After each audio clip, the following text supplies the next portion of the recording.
বেদান্ত দর্শন প্রসঙ্গে। এ অবশ্য সত্য যে একটি মতবাদকে শক্তিশালী হইতে হইলে তাকে প্রচারশীল হইতে হইবে। বেদান্তের ন্যায় কোনো মতবাদ এত প্রচারশীল হয় নাই।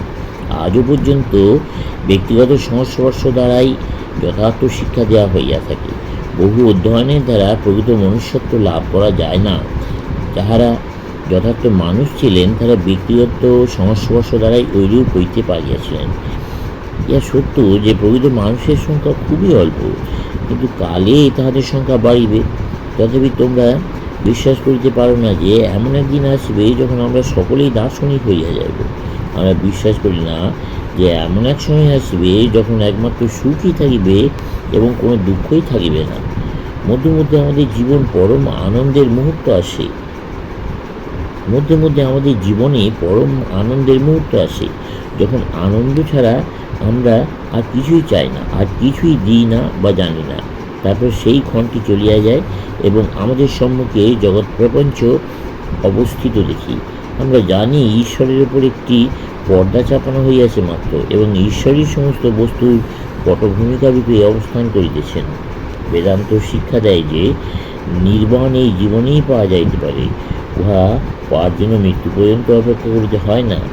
আত্মানুভূতি নির্বাণ, এবং এক মুহূর্তের জন্য উহা একবার সাক্ষাৎ করিলে আর কখনো কেহ ব্যক্তিত্বের মরীচিকায় মোহগ্রস্ত হয় না।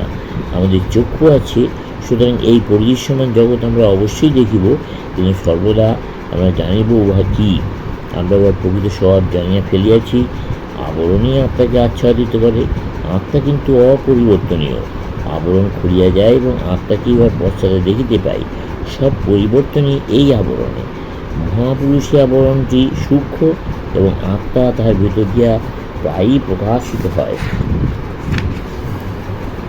পাপীতে আবরণটি ঘন, সেই জন্য তার আবরণের পশ্চাতে যে আত্মা রইয়াছেন, এবং মহাপুরুষের আবরণের পশ্চাতে যে সেই একই আত্মা বিরাজ করিতেছেন, এই সত্যটি আমরা ভুলিয়া যাই।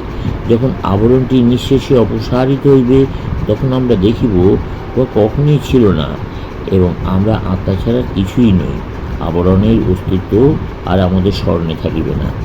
জীবনে এই বৈশিষ্ট্যের দুটি দিক আছে। প্রথমত, জাগতিক কোনো বস্তু দ্বারা আত্মজ্ঞ মহাপুরুষ প্রভাবিত হন না।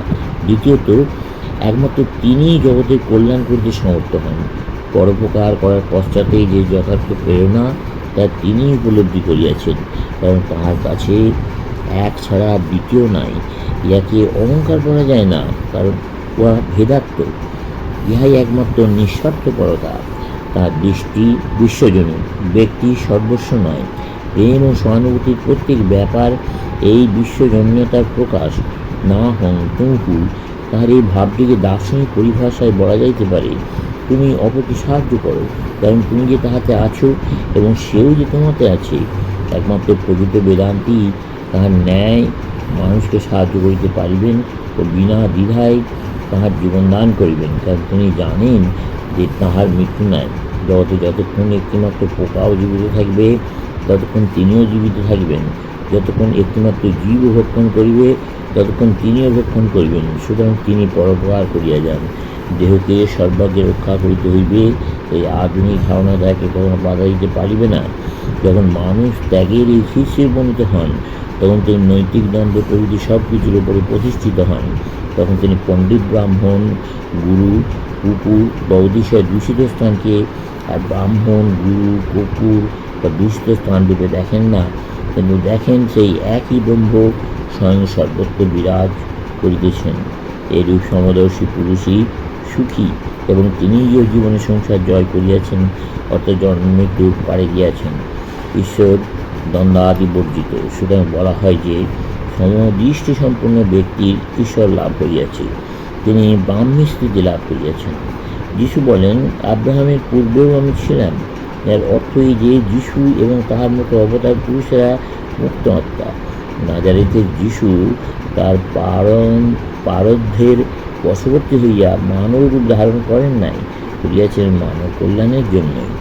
ইহা ভাবা উচিত নয় যে মানুষ যখন মুক্ত হয় তখন সে কর্ম করিতে পারে না, একটা জড় মৃৎপিণ্ডেও পরিণত হয়।